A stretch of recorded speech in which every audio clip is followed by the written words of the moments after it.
Senator Peterson, Here. Senator Newman, Here.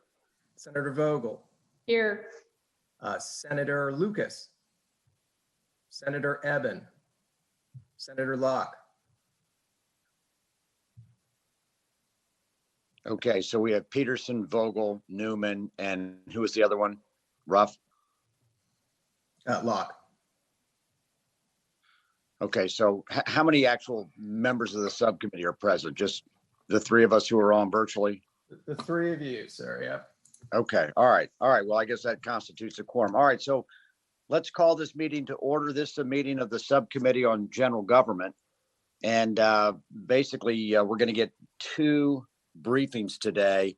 The first is from Carl Hayde, the Executive Secretary of the Supreme Court of Virginia, who's going to talk to us about how the judicial system has weathered the COVID crisis. So, Carl, if you're in the room, if you could step forward and either virtually or actually and give your report, please. And by the way, everyone should have gotten distributed the materials last night for both the state employee workforce and the circuit court's statistics, which are extremely helpful. All right. Okay to proceed, Senator? Yes, sir, please. All right. Well, thank you for having me here. Adam, can you advance to the first slide? Okay, I was asked to touch on, as you mentioned, how the judicial system has dealt with COVID-19, and we've got some statistics to review with you. Also mention and talk about how we've done in-person versus virtual hearings, the status of jury trials, and then what we're looking at in terms of dealing with the backlog once we come out of this pandemic. So we'll advance to the first slide, Adam. These are some statistics for you relating to circuit courts. What I'm showing you here is trying to compare what 2019 looked like in comparison to 2020. And you'll see in terms of filings in the grand total line, we had roughly 50,000 fewer filings this year. And disposition-wise, we had roughly 60,000 fewer dispositions. So down about 18% in filings and down 20% in dispositions. Off to the right, you'll see what caused a lot of that, obviously, was when the governor declared his state of emergency. He quickly contacted the Chief Justice and asked him to declare a judicial emergency as well. And you can see that huge dip primarily in the March to May timeframe, where we were hearing only emergency type hearings during the initial months. And then we started to move back gradually to more of a normal pace, if you will, whatever normal is these days, with the the blue line being dispositions and the orange or yellowish line being filings. We're still not back to 2019 levels in terms of filings or dispositions, but it is moving in that direction.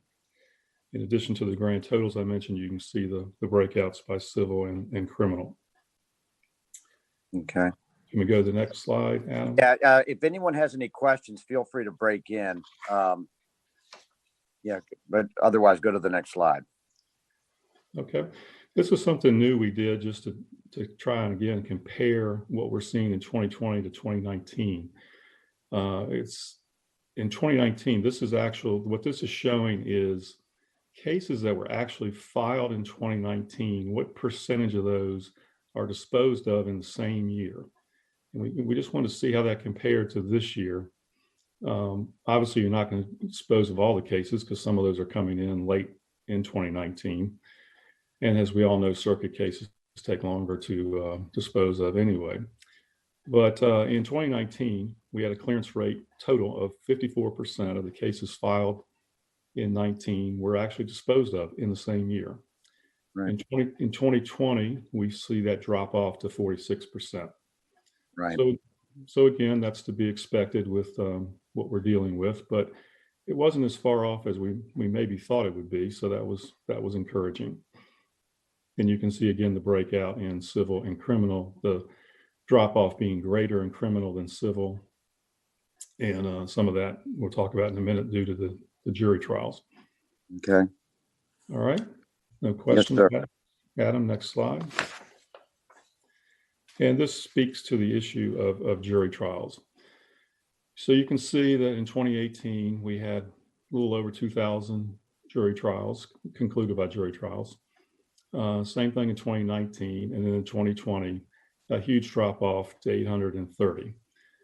For most of the year, jury trials were suspended Right. due to all the risk of having all those people together. And as we started to gradually reopen, the Chief Justice asked the circuit courts to submit plans to show that they had a method to safely resume jury trials. So they didn't start back up until roughly about September or so. And as of today, get my numbers for you. We have 53 circuits that have approved plans to resume and are having jury trials. Many of the larger jurisdictions have successfully completed those plans. We have another 14 that are about to be approved sometime this week, early next week. And then we have 37 that their plans were sent back to them because the court felt they had some safety deficiencies and have asked them to revise those. And once they're revised, they'll be approved as well. And then we have another 16 that are in the very initial stages of review. So it is starting to get back to conducting those trials. You can see down at the bottom again, those comparisons is broken out by criminal and civil, with a greatly reduced number of jury trials so far this year. You can see the majority of those are criminal due to people being incarcerated and speedy trial issues. Well, Carl, I got a couple comments. First of all, I noticed there was only 285 civil jury trials in 2018, and somehow I had 4 of them. But yeah, well, I don't know. Well, let me mention, Senator, I should have said this at the outset. This data, unfortunately, does not include Fairfax because they're not on our case management system. They're one of only 2 courts that are not. And so they self-report, and we don't have all of their 2020 data yet. So Who do I talk to get that data? Do I talk to Bruce White? Probably the John Fry, the clerk of the court, should have that data. Okay, that's interesting. You meant that's the first time I've ever heard that. I will get that data. Yeah, Fairfax and Alexandria are the only 2 circuits, only 2 courts in Virginia that run their own systems. Alexandria has contacted us, and we are in the process of converting them. They now want to come on to the statewide system. So, but Fairfax remains on their own. Okay. Yeah. All right. So it's a software issue, in other words. Yes, they're on a different vendor-based system, whereas all the other courts are on system we developed. Okay. All right. Let me ask the panel, any questions for Carl based on these statistics? I've got a bunch of questions, but go ahead. Okay. Adam, we'll go to district real quick. Oh, Carl, before you leave circuit. Yes, sir. You said you've got 17 courts that have not yet started jury trials, and then a number that I guess have been cleared, but haven't had them yet. We have 53 that have been cleared and are able to conduct jury trials and are conducting jury trials. So we have. What do you do? Go ahead. I'm sorry. Go ahead. What do you do about defendants, again, criminal defendants that have a right to a speedy trial, right to a jury, and let's say they're locked up in a county that's not been cleared for jury trials? I mean, it's been 10 months. How do you get past speedy trial requirement? I believe that was addressed in the emergency order, where those requirements were somehow told. I'm not an attorney, so I'd have to verify all that, but I know that I think an executive order can toll a constitutional right, but okay. It was addressed in some fashion. I'd have to get back to you on that one. I know it was discussed when all this started. And I don't know. I mean, potentially you could take them and try the case in a different jurisdiction. You'd have to bring in a jury panel from the other county, but that was just one of my initial questions. Yes, sir. Okay. You want to move on to district courts? Okay, district courts. Obviously, general district courts is where the high volume is with traffic and more minor criminal cases and civil cases. And we can see again the drop off. In 2019, we had almost 3 million filings. And in 2020, the filings were down to about 1.8 million. Wow. Disposition wise, we had 2.8 million dispositions in 2019 and 1.8 million this year. And Wow. again, you'll see that same dip there in that kind of March to May timeframe. One of the nice things you'll notice about this one, though, obviously general district cases are a little easier to conclude, typically one hearing and they're done. You'll notice in the fall time period, the blue line, which are dispositions, started to exceed filings. So we got that nice little gap there where these courts were able to do a lot of catch up in the fall of this year, which has helped some with their backlogs. And you can see that in both traffic, civil, and in criminal. All three divisions had that little gap between dispositions and filings this fall. Okay. Any questions from the panel on district courts? And I've got a couple. Mr. Chairman, it's just really clear to me that we don't need nearly as many lawyers as we have. That's what's coming through. Now you see why it's been so hard for us to stay in business. Fewer cases. That was coming somewhere in this conversation. I knew someone was going to say that. Yeah, let me tell you what was not easy. Carl, talk about landlord-tenant cases, because how's that affecting the drop-off in caseload and or the sort of comeback? Yes, that was a big part of this. When the emergency was first declared, that was one of the case types that was put on hold, eviction cases, and then that extended a number of times, both through the governor's office and extension of judicial emergency orders. And then there was also federal orders, if you will, that prohibited these eviction proceedings. So we've seen a huge drop off this year in both filings and in hearing of these cases due to relief that was provided through the CARES Act, and then as well as programs that have been initiated by the governor's office. So particularly in the civil area, that's where you would see a real impact from these unlawful detainer or eviction cases. And all right, are the district courts hearing landlord-tenant cases now? I know under state law, after January 1, at least small landlords could get back into court. Yes, that is correct. Okay. Of course, there are, all those other, it's a very complicated situation these days with all these different caveats in terms of, if there's all kind of requirements that have to be met in terms of hearing the cases regarding whether there's a federal backed loan and all these other types of issues. But we are seeing a gradual return in some cases. Okay, good. Yeah. The next slide, Adam. And again, this next slide gives you a little feel for the clearance rate issue again.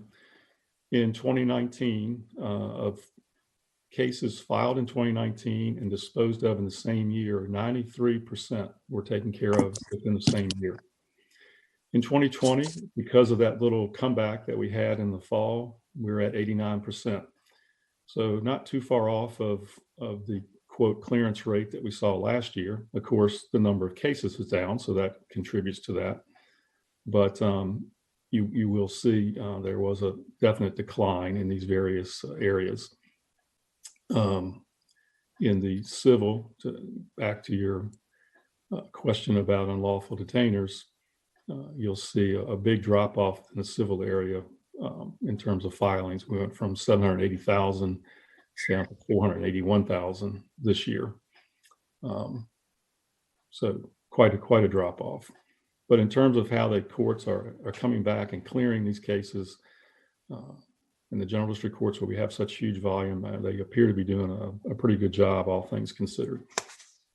Let me just say, sort of autobiographically, general district courts are back open, and my associates are in there pretty much, a couple times a week, trying cases, doing motions.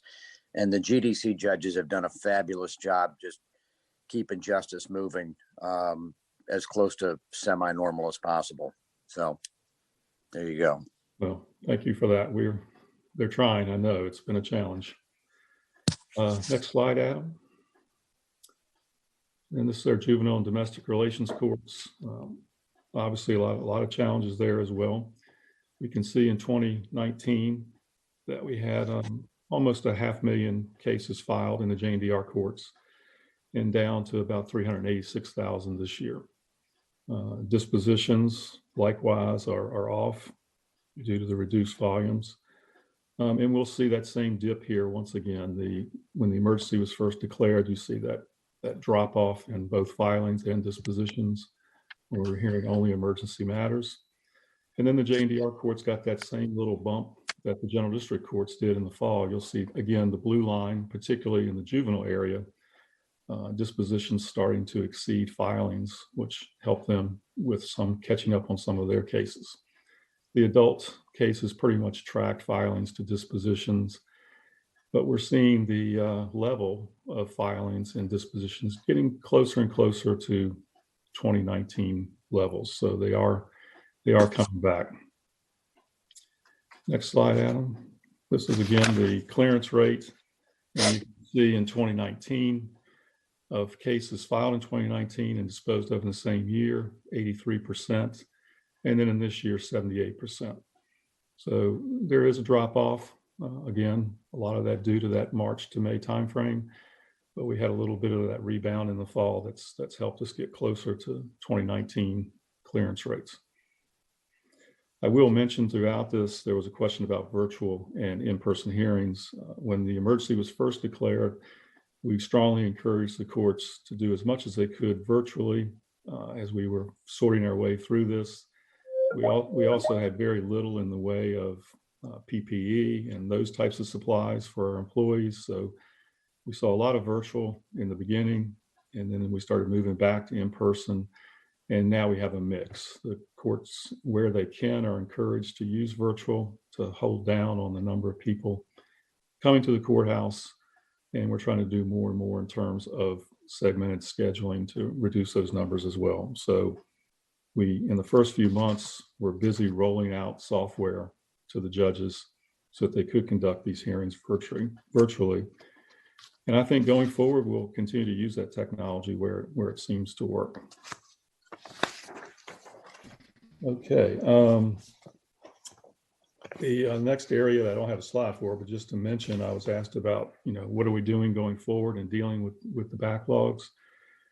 We are reviewing all of this data in detail that I've talked about today, but we're also developing new reports that we'll be able to share with the courts that will age all of their cases by case type and show which ones have been pending the longest.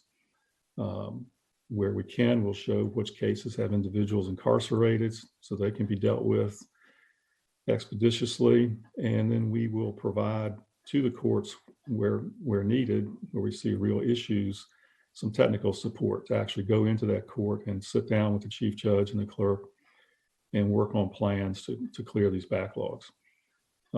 Obviously, it'll take some time once we come out of this, but we have good data. We have plans to share those reports and work individually with the courts where necessary. And as you saw earlier, the circuit is going to be one of the areas of concern because of the suspension of those jury trials and just the fact that those cases do take longer to resolve. And I'm happy to answer any other questions you might have.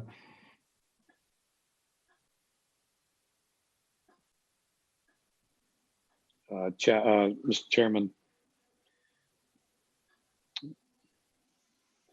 So Carl, I don't know if you can hear me, sir. Yes, sir, I can hear you. So I guess my question is a simple one, and that is, when do you think you'll be almost all caught up? In other words, if you're on your current trajectory plus hopefully a bettering trajectory, when do you think you'll be caught up, especially in circuit court? That's a tough one to answer because, as you know, we're now back to another surge. And what we've experienced since probably starting in mid-December is we're seeing a real spike in the closings of courts. And when I say closings, when we have positive contacts, sometimes a court will have to close for a day, maybe two, to go through a cleaning. In some cases now we're seeing those closings last a little bit longer. We've had some of our district courts, particularly the smaller courts, where we've now seen some closings for as much as a week because the court may only have 2 to 3 employees. The employee that tested positive was a court employee and in close proximity to the others. So, we find situations where we have to close the entire court for a week. So I anticipate we're going to see another one of these dips in terms of processing the cases during the January, February timeframe. And a lot will depend on how quickly we can, I guess, the vaccine and just come out of this pandemic. So, it's going to be a while. I don't have a good number for you yet because of what we're experiencing right now. We're having another one of those spikes. We've had over 100 courts throughout the pandemic that have had to close for anywhere from 1 day to a week, week and a half. And that, unfortunately, I get an email every day announcing another positive test and closing. And we've Thank you, Mr. maintained. Chairman. Appreciate it. Yeah, go ahead, Steve. I'm done. Thank you, sir. Okay. Any other senators have a question? I guess, Carl, first of all, I want to thank you for this data, and I will follow up with John Fry and get the Fairfax County equivalent. Thank you. I guess I will say personally, at least in Fairfax, the courts effectively shut down from, I'm going to say mid-March through probably mid-May. And that was tough because, for a while, there were no hearings. In fact, ironically, I had the first virtual trial, which was in mid-May. And so for about 60 days, there just were no dispositions, or maybe not 60, but maybe closer to 50. So the point I would make is, look, we're a service business like every other business, other than we're constitutionally mandated. So we've got to keep the cases moving. There's just no other option. And we agree with you, and we've made every effort to do that in all these courts. And I would simply pass along to the chief judge that, it's just no is not the answer. You just got to keep the cases moving, right. And you're going to have a flood tide of eviction cases as soon as that comes off, and you're going to have to find a way to separate the wheat from the chaff. So, like I said, I feel like we're somewhat back on track, and my little world is mostly Fairfax, a little bit of Arlington, Prince William, Fauquier, and the Northern Virginia jurisdictions. But anyways, appreciate Carl. That was great. And please pass my best along to the Chief Justice. I will. And thank all you. I want to thank you too for your efforts last year to help us with our much needed deputy clerks in the district courts. We definitely are going to need them. We're going to need them now. That's for sure. Yeah, we're still on that. And we're on that. Thank you. All right. Thank you. Y'all have a great day. Yes. All right. Thank you. Take care. Adam, I think our next speaker is Emily Elliott with DHRM. Yes, Mr. Chairman. Okay. Can you go ahead and bring her up, please? And while we're waiting on Emily, I asked Adam for a presentation on the state workforce. As you all know, we've had a state workforce that's sort of generally been working remotely for the past 10 months. And I just wanted to get an update on basically which agencies are remote, which ones are in person, where people are, and what our overall numbers are in terms of state employment. So I appreciate Emily putting together her presentation. Thank you. And Mr. Chairman, just to verify that you can hear me okay? I can hear you. All right, great.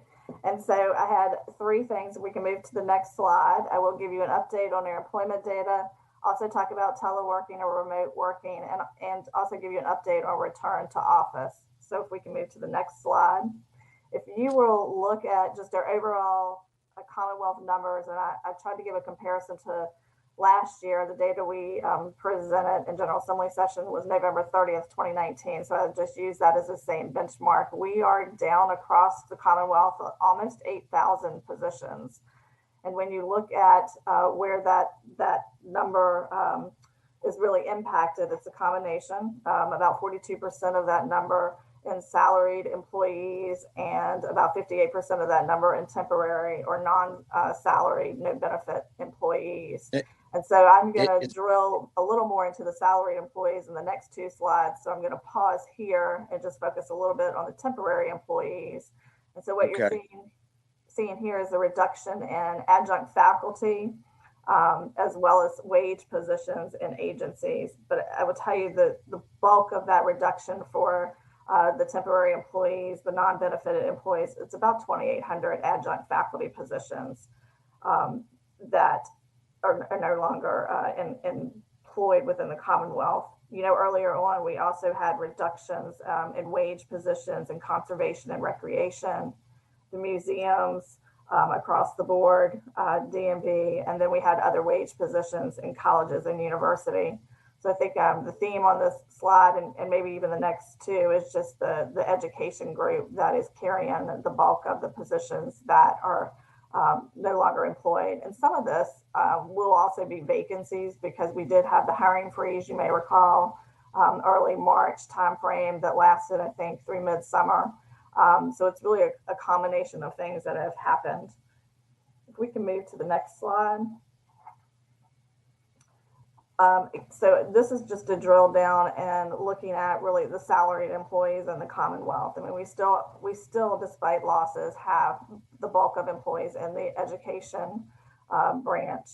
But again, a significant reduction with a little under 2,500, excuse me, a little over 2,500 salaried employees. And we also saw a reduction in public safety. A lot of that is just still churn and turnover that you've heard me talk about for the last couple of years that I've been doing these presentations in our DOC facilities. Minor reduction in state police, 12 positions, Capitol Police, 11 positions, and some position reductions at Department of Juvenile Justice, but I believe that was related to them working towards closing one of their centers. You know, on this slide, if you look at the top four, Health and Human Services are about 398 positions down. But that doesn't mean every agency in Health and Human Services is down. It just varies. Obviously, their mental health facilities have had some turnover still, rehab centers. But we also have agencies that have increased, like our Department of Aging and Rehab and DMAS. So it's really a very much a mix. Transportation continues to be highway maintenance vacancies, and you'll see commerce and trade. Actually, there was an increase, and that increase is the BEC positions that were brought on board, as well as Dolly with some additional positions. I know I'm moving through this kind of fast. We do produce this data and publish it every month on our website so that if anybody wants to drill down into a particular agency to see how changes are occurring, that information is available there. On the next slide, it's the last slide on the employment data.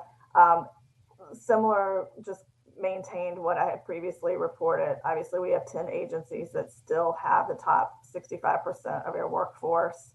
I will say there was some jockeying of position this year, and that University of Virginia Health Systems had always been #1 in terms of the number of employees, but this year that fell to #2 with the reductions they've seen. The Department of Corrections now is their largest employer. That list did not change other than some positions moved up and down in terms of ranking, where you'll see at the very bottom, James Madison now has more employees than Department of Health, but it's not by many, it's within 100. We also maintain still, despite the reductions, 40% of classified workforce remain in 10 roles in the Commonwealth. And this list has, although maybe some movement among it, the only group that got added and one fell off is at the very bottom, where information technology employees represent the top 10 roles, whereas housekeeping fell off. And obviously we have the housekeeping and education facilities, as well as some of their hospitals and other areas. Overall, we are seeing, we had probably the highest number of retirements last fiscal year than we've had in 10 plus years. We are on track to have fewer this year. Although it's still high, it's fewer. And I will also note that our resignations that we see where people voluntarily leaving are maintaining about the rates that they typically are. So there is a lot of movement within the workforce. We are back to recruiting vacancies where there are still critical needs to be filled. And I will pause here if there's any questions specific about the employment data that you'd like to ask.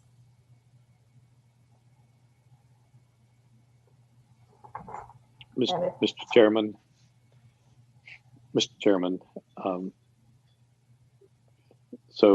Emily, can you hear me? Yes. Great. I guess the question would be, what are each of the divisions considering how they come out of this? I know that our business and other businesses just simply aren't going to come out of this the same way we went into it. Is there a government mandate to see how we come out more efficiently than how we went in, or is the current plan within government generally to kind of go back to where we were before? Thank you, Mr. Chairman. Yep, thank you.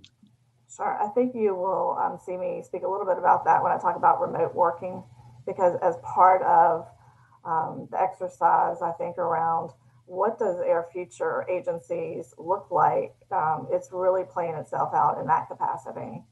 Obviously, you'll see when I'll talk further about some efficiencies that obviously we're gaining through automation of processes and things of that nature. So while hiring is really decentralized within the agencies, I do believe, just based on what I see, everyone is really looking at priorities, and programs and funding obviously is going to be key to what gets filled in the future based on critical needs. All right, let me ask a question. You said we had a drop off in our state employee workforce, and it seemed like it was mostly related to higher ed.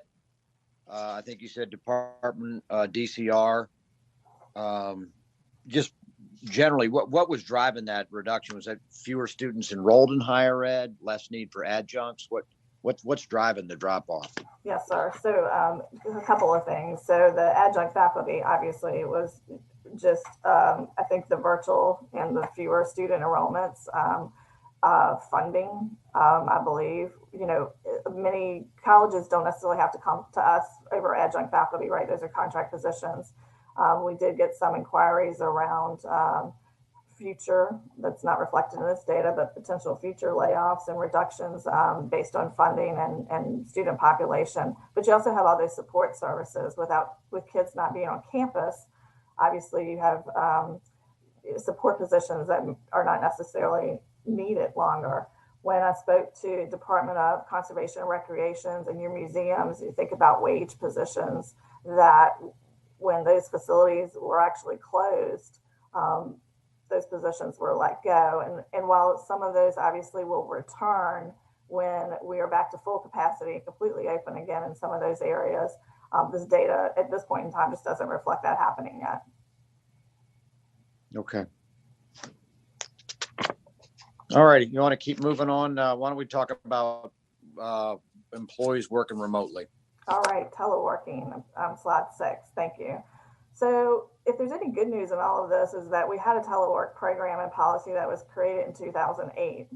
And the Code of Virginia actually required that each agency, except state police, have a goal of not less than 20% of its eligible workforce teleworking. Prior to the pandemic, agencies were reporting roughly 25% of their classified positions as eligible to telework, and only about 19% of those were actually teleworking. I'm always cautious on our data. It is what's reported to us. We, in December 19, had revised the telework policy. We were promoting flexibility, really trying to push teleworking more in a temporary, unplanned situations, which actually I think was helpful when we moved into March of 2019, where basically many state agencies had to completely pivot to teleworking. And, because we had an immediate shift in thinking about how and where work had to be performed, there really were limited options for many. So the Commonwealth and DHRM, we worked with multiple state agencies. We really tried to put a transition plan in place. We had agencies reporting to us weekly around the status of their workforce. It also gave us an opportunity to identify what training was needed, what technology tools were needed, where were they having problems. I personally led an interagency team that probably had about 8 representatives from other agencies to really look at how to help transition out into a teleworking environment. We really went back to basics and we refocused on teleworking 101. What do managers and employees need to be successful? And that's where we learned a lot around things that we just weren't prepared for. People still needed laptops to be able to telework, and laptops didn't have cameras on them. Or how do you do a virtual meeting? You know, we just didn't have the same skills that we have now today, having utilized so many different virtual platforms. But I think the point in this slide is that people pivoted pretty quickly, and there was, I think, a significant attempt to try to be supportive of these agencies. If you'll move to the next slide, what you'll see here is we did a survey a couple weeks ago, and we're still getting data in, but this was the result of what I had. You know, right now in January, you think about teleworking, it's really a continuum, because you've got some agencies that are almost fully remote. We have hybrid, where some of the workforce is in and others are remote. And then you have some that are more obviously on site. But I'm going to say this also shifts back and forth, because even if the agencies listed here as remote, there are still staff that may be coming in on some type of regular basis. Very few agencies said 100% all the time. And I think that's just something to flag. Next slide. Well, I'll stop here.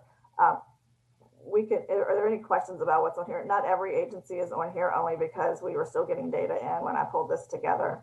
I'm going to have a bunch of questions, but Senator Newman or Senator Vogel, questions? Not now, Mr. Chairman. Okay, let me ask you, let's start, for example, with DMV, which is probably the state agency that is the most public facing in terms of being able to handle, thousands, if not millions of visits a year. My impression is that the DMV, first of all, I think it's open only by appointment, but I'm going to just assume that the number of cases handled by DMV is a fraction of what it would normally be. And I say that having a son who is going through the process of trying to get a license, and it's just extremely difficult to get an appointment. And, in his case, his dad's a state senator, so we have a little bit better access to, how to contact people. But just for the ordinary citizen, particularly like citizen trying to get a license for the first time, maybe doesn't speak English, how the heck are we assisting people in this time and place? Yeah, and I can obviously won't be able to share all the plans that DMV has made to give service to their citizens. I too had a child that went through this pandemic and got their driver's or learner's permit, so I understand of the appointment setting process. And luckily, we didn't experience some things that I have read about in the paper. I think in one of the future slides, I will share the various methods that state agencies are utilizing to try to maintain continuity and customer service. If we want to jump to that, I'll be glad to cover that slide. Okay, yeah, jump ahead to whatever. Yeah, sure. Let me walk through. I only have 2 more slides, and then maybe I'll have answered your question. So the next slide's about returning to office. Agencies are fairly split on actively planning for a return to office. And I say fairly split. There was I think, significant review and looking at where we were providing services and remote work at the end of the summer as kids were transitioning back to school. It just seemed like a natural time of year. But then, because cases continued to increase with COVID, it seemed like there was a pause on planning to return to office. All agencies are continuing to monitor the positivity rates and the vaccination rollout. And the focus really is on when is it safe to return, and how do we maintain the safety of those who have continued to work and are in the office and the work site. Obviously, bringing more people back increases the proximity of people and increases the risk. So, the agencies early months and have continued to focus on making sure employees had their PPE that was needed, their hygiene products, cleaning products in the agencies, creating that physical separation, reducing room capacities. We had to train and communicate to employees and continue to monitor the activities of the agencies. Agencies report to us that they anticipate more active planning in the spring and summer and 2021 timeframes. There isn't a set date that's been established for all agencies to be back in the office. And honestly, a lot of agencies are looking at, what does the future workplace look like? Do we need to fully return staff back to the office? And obviously that'll be different if they're public facing versus providing more support services behind the scene. If we can go to the next slide, when I looked at what are things that I'm hearing and have seen in terms of how are people trying to maintain customer service. I mean, it truly does obviously vary by agency. We have seen an increase in automation of processes. Agencies are using web and online technologies for virtual meetings and conference calls. You mentioned even the on-site appointment setting and scheduling. Agencies are shifting workers to work sites where needed. DMV still utilizes their mobile service capacity. Augmenting staff where workload demands exceed capacity. That's options that have been deployed in some agencies. We have the hybrid teleworking models for office coverage where people have to come in and doing some rotations there. And I know there's perception that not all teleworking is productive and positive. So to recognize that, we are also still doing our annual communications for reporting of fraud, waste, and abuse. We did that this month, and we'll continue to do that with OSIG. We want to make sure that people are actually working and really pushing that training for managers to manage by results and not let that go. I think, overall, obviously, this has been a huge learning curve for many, but we have this, and the focus is just ongoing assessment and reassessment of what's working and what's not working. Okay, questions from the panel?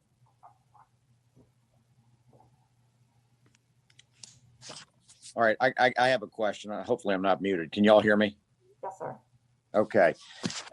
You talked about safe to return. What's the definition of that? Is that the entire state is vaccinated, the workforce is vaccinated? I mean, I hear the phrase safe to return. What does that mean? What's the definition? I think it varies by, when you look at the temporary standards that were put in place, have agencies been able to successfully put all the mitigation controls that they can in place? And, I understand your question, and I don't know if there's a full answer, and I guess we'll have to evaluate how we communicate that in the future.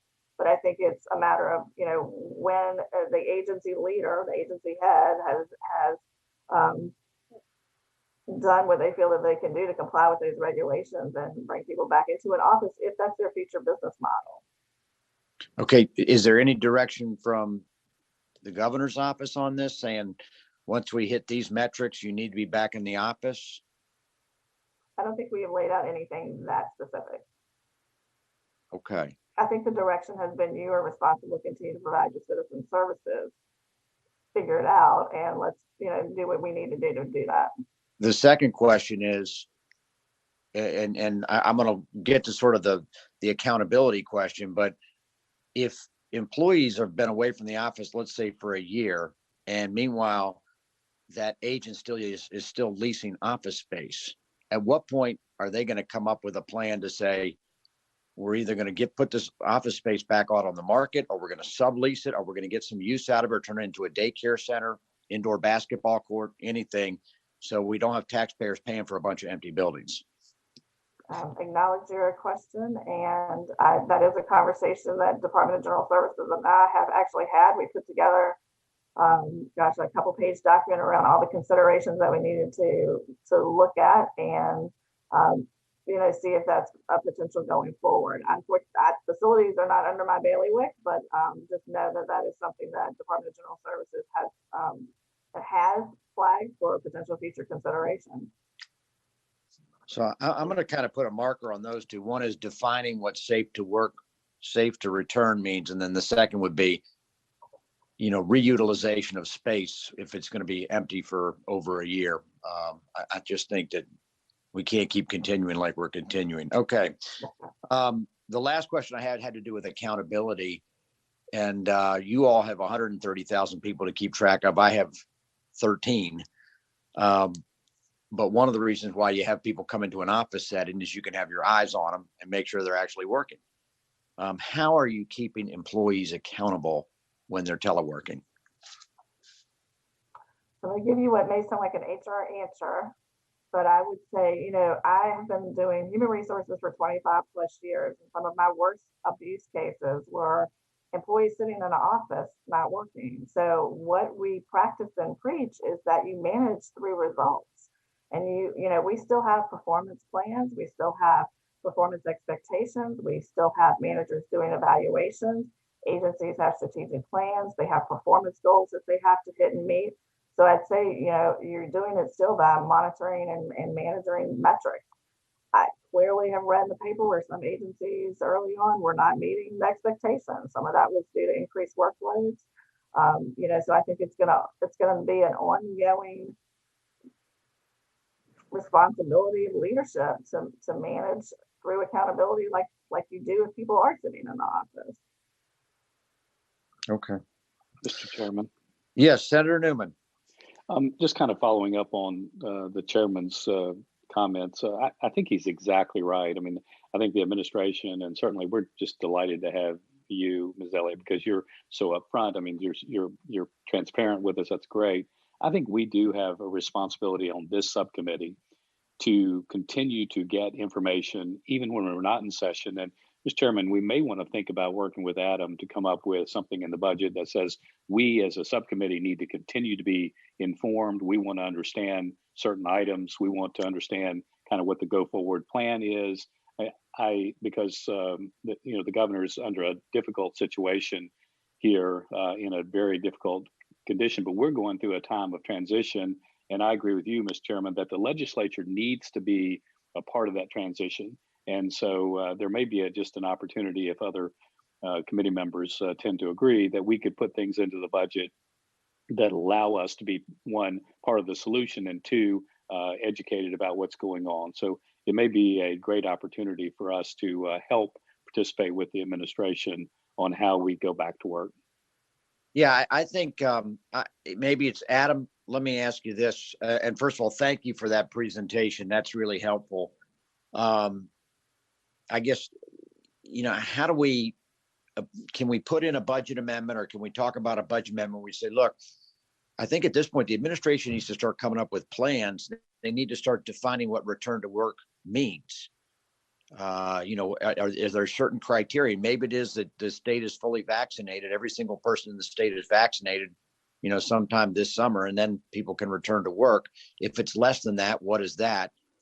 And then secondly, if it's not necessary to provide services to our citizens to lease, you know, a couple million square feet of office space, then how are we either going to sublease that space, get rid of it, reutilize it?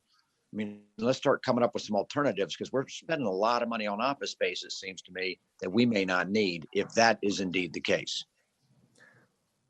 Yeah, absolutely. I think that's entirely reasonable to have some budget language that would have the subcommittee evaluate that on an ongoing basis. Obviously, you know, this is a unique situation. So moving forward, I mean, it's kind of a seminal event in our history about, you know, the number of people that are teleworking and how this might kind of potentially disrupt how we continue business on an ongoing basis. So I think, you know, being cognizant of that and looking at right now how we're evaluating that, and then being more maybe not prescriptive, but identifying the kind of definitionally the things you said about what does, you know, return to work mean and that sort of stuff. And then obviously providing enough flexibility to respond to, you know, the situation and different variables as they present themselves. But yeah, no, I think we should be able to do something to. Okay. All right. Well, I'll kind of put a marker by that. And then we've got about 10 minutes. Did you want to go into the proposed budget amendments? Yeah, if I could. Yeah, being cognizant of time, I will do my best to get through them. Okay, Mr. go ahead. Mr. Chairman, if you don't mind, just thank you to Emily, if you don't mind, just what a great job, and very, very quickly. But that office just continues to serve this subcommittee so well. Sorry about that, but she's just done a great job. Thank you, Emily. Thank you. Okay, go ahead, Adam. All right. Thank you, sir. So again, I'm going to go through the governor's proposed amendments to the 2022 biennial budget, SB 1100. as they relate to general government. Next slide, please. All right, so beginning with a quick overview of judicial, the proposed amendments for the judicial agencies result in a net general fund decrease of about $3.7 million over the biennium. Next slide, please. Okay, so these are the proposed actions that result in that net general fund decrease. They include a net zero transfer of funding in 7 positions from the Supreme Court to the Court of Appeals to support the expansion of writs of actual innocence. And this is related to legislation that actually passed in the 2020 session. Which expanded petition eligibility, and it's really just reflecting the movement of funding from Court of Appeals from the Supreme Court to the Court of Appeals because they have original jurisdiction over non-biologically based writs of actual innocence. Also in the Court of Appeals, there's $5.1 million over the biennium proposed for 4 additional judgeships and 23 operational staff positions. This is related to legislation this year. I believe it's Senator Edwards' SB 1261 that would expand the jurisdiction of the Court of Appeals to include appeals of right for all criminal and civil cases. In the state bar, there's $1.5 million proposed in the second year to restore previously unallotted and removed funding for the state bar to contract with the Legal Services Corporation of Virginia for 20 additional housing attorney positions. And then all of these increases were offset by about $10.3 million in reductions that reflect the movement of approved reductions that were contained in Chapter 56. And you're going to see this throughout all the agencies throughout the budget where the consolidated reductions are pushed out to the agency budgets, and that's where they're reflected now. Next slide, please. So moving into the executive offices, the proposed budget reflects an increase of $1.3 million over the biennium. Next slide. Looking at those actions, $200,000 is proposed in the second year in the governor's office to provide contract support for 10 agencies to serve as a pilot group to develop and implement a plan to promote diversity and inclusion in state government. Office of Attorney General, there's $807,000 proposed for 6 additional attorney and support staff positions. And this is again related to SB 1261. This would be the OAG representing the Commonwealth in criminal appeals at the outset of a case rather than the Commonwealth's attorney's offices. In the OAG, there's also $268,000 in 2 attorney positions, and this is related to legislation this session that would define workplace and sexual harassment as a form of discrimination in the Virginia Human Rights Act, and I believe this is Delegate Watts's bill, HB 2155. And finally, there is $25,000 proposed in the second year for operating costs associated with convening a LGBTQ advisory board, and that would be considered through legislation this session as well. Next slide, please. Moving to administration, the proposed actions result in a net general fund increase of about $1.2 million over the biennium. Next slide, please. So of those proposed amendments, $10.4 million represents the restoration of prior allotments in the comp board, and this includes salary increases for regional jail officers and circuit court clerks, technology funding in the courts, and additional staffing for sheriffs and Commonwealth's attorneys.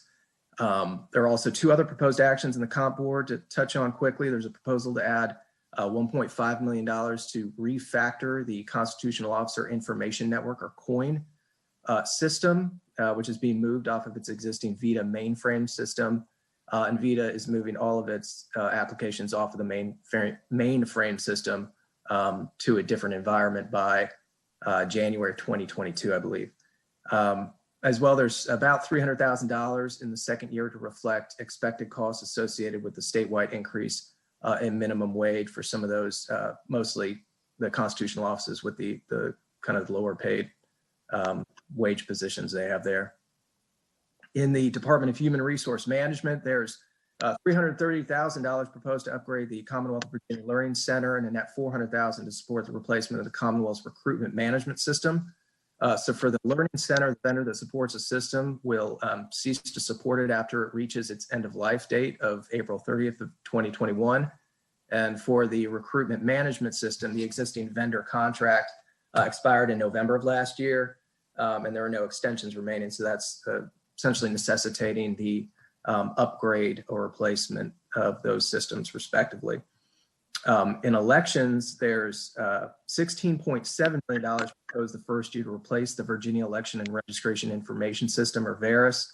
And this would support an existing $12.2 million that they have in both general fund and non-general fund federal HAVA funding that they've accumulated.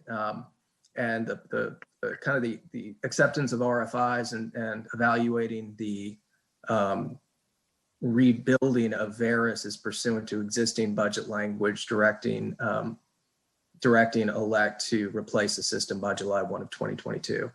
In DGS, there are just a variety of non-general fund appropriation changes to reflect labor rates and internal service fund charge rates. And then there's a language amendment that would authorize the Secretary of Finance to extend the repayment period on the Treasury loan for the replacement of the statewide electronic procurement system.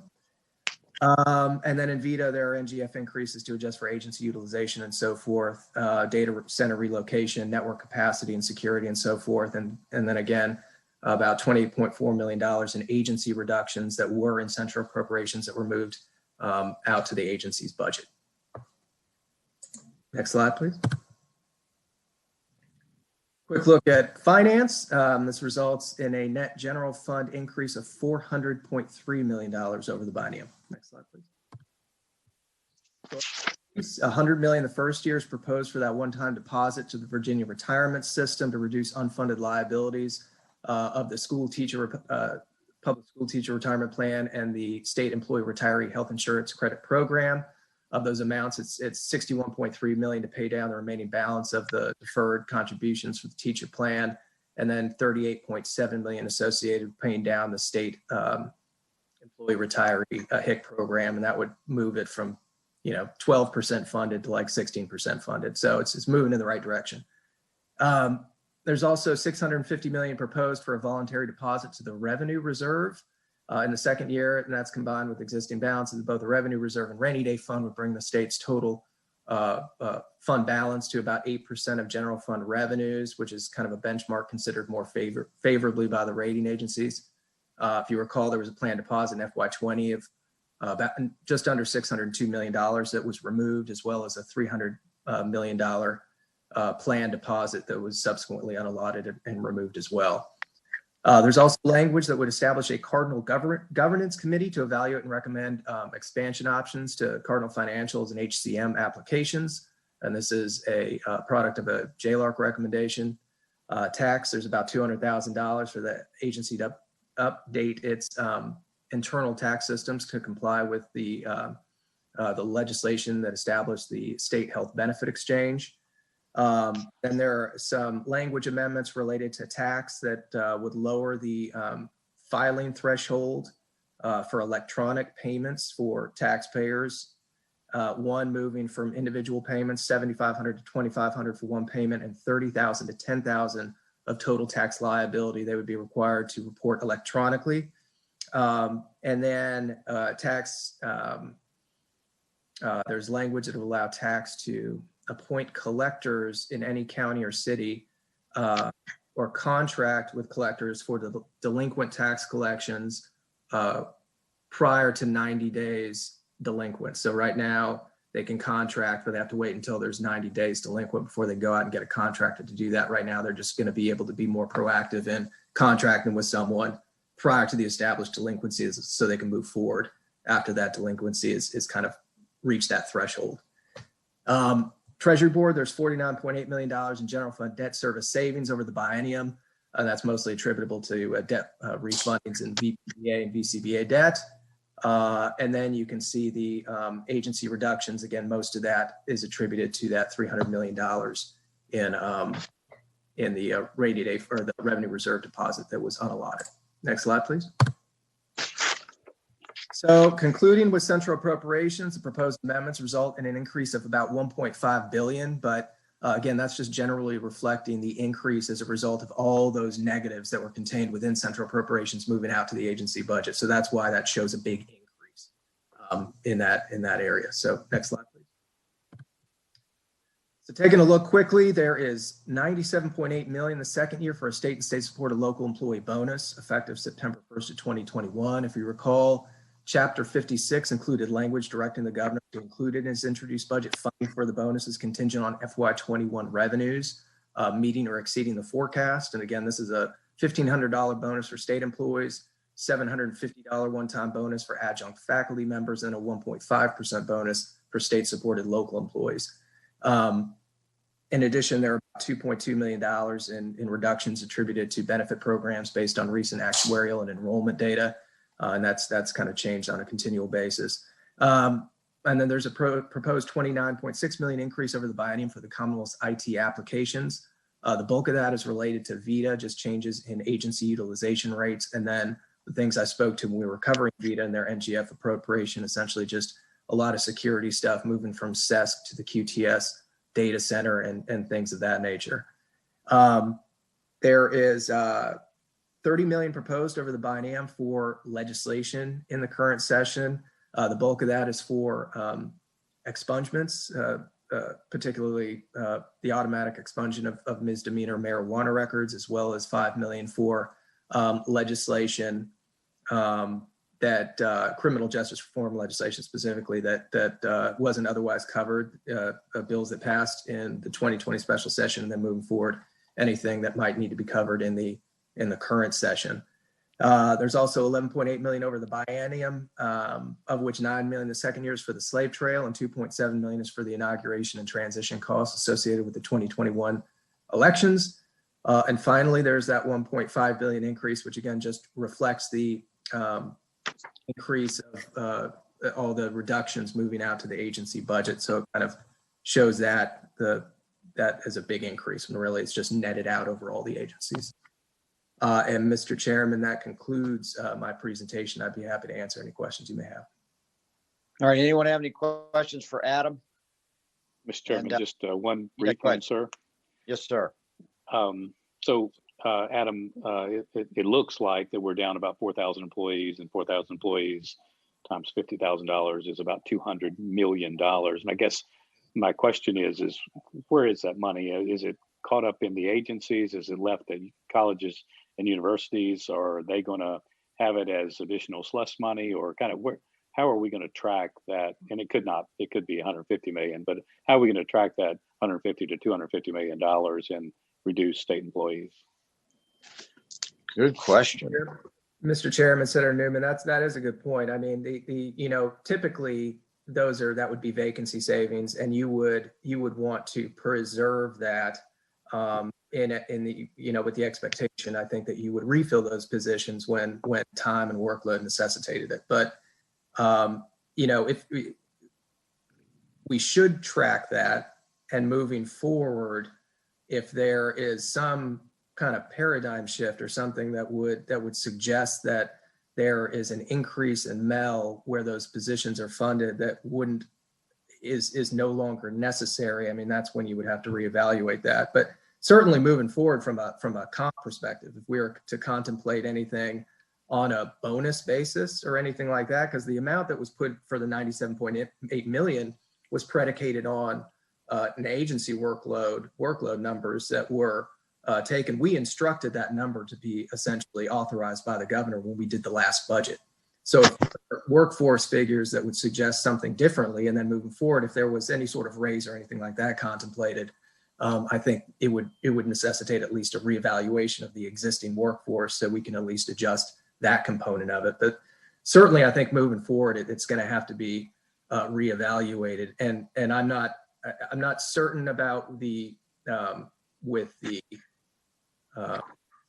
how the funding splits for general fund versus non-general fund. If a lot of those positions are associated with the higher ed institutions, that's a little bit different as well, right? So I think depending on the institution, and I'm not an expert in the higher ed area, but I think a lot of that may be non-general fund and the way that those positions are supported from a salary perspective as well.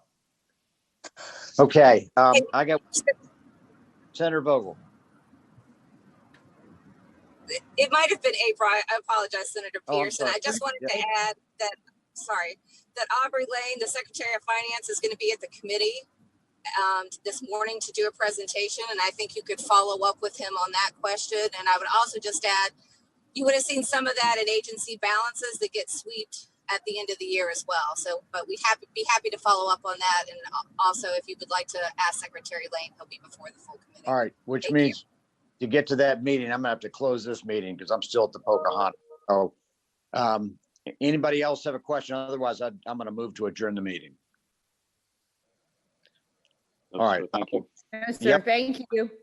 Thank you, everybody. you, Great meeting. Adam, I'm gonna follow up Thanks, on a Emily. couple points, and we'll see everybody at 9 a.m. Sounds good, Mr. Chairman. Thank you all. Take care. Thank you, guys.